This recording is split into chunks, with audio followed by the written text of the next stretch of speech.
Selama bulan Ramadan hingga menyambut Idul Fitri 1447 Hijriah, Sekretaris Daerah Kota Palembang turun langsung menyusuri pasar tradisional hingga swalayan.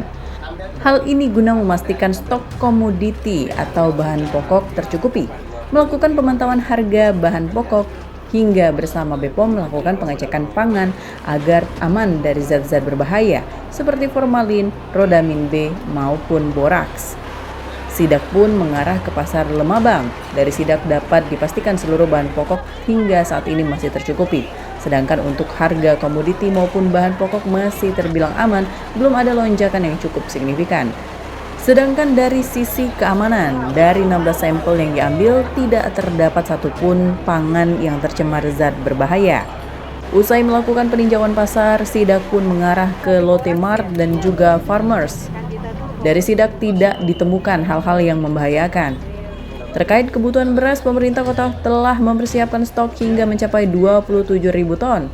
Sedangkan untuk kebutuhan masyarakat lebih kurang 18.000 ton selama bulan suci Ramadan hingga Idul Fitri. Ini berarti stok beras telah melampaui kebutuhan. Yang pasti memeriksa harga yang tergantungan daya beli masyarakat. Alhamdulillah di 9 bahan pokok di pasar tradisional tadi, ya harganya masih tetap stabil dan memang daya beli masyarakat berikan di bulan Ramadan dan menghadapi Lebaran ini.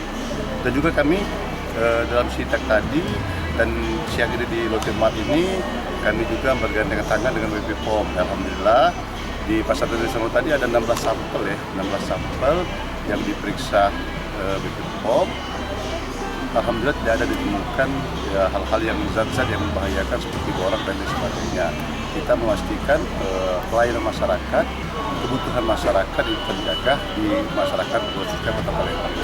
Dan juga di Lotte Mart ini luar biasa, harganya juga bersaing dan memang baik dan 6 sampel yang dilaksanakan BPOM tadi alhamdulillah memang tidak ada ditemukan zat-zat yang berbahaya bagi masyarakat. Retur ya Pak? Kentang itu sebetulnya ada izin edarnya. Oh, apa? Tanpa label? Izin edarnya itu tapi tidak dicantumkan di barangnya. Jadi nanti akan kita retur dulu, kita minta ganti sama supplier. Oh gitu. Ya. Label izin edar namanya Pak? Iya. Selain dari itu aman semua? Aman semua insya Allah. Dari Palembang, Sumatera Selatan, Erwin Setiawan, iNews melaporkan.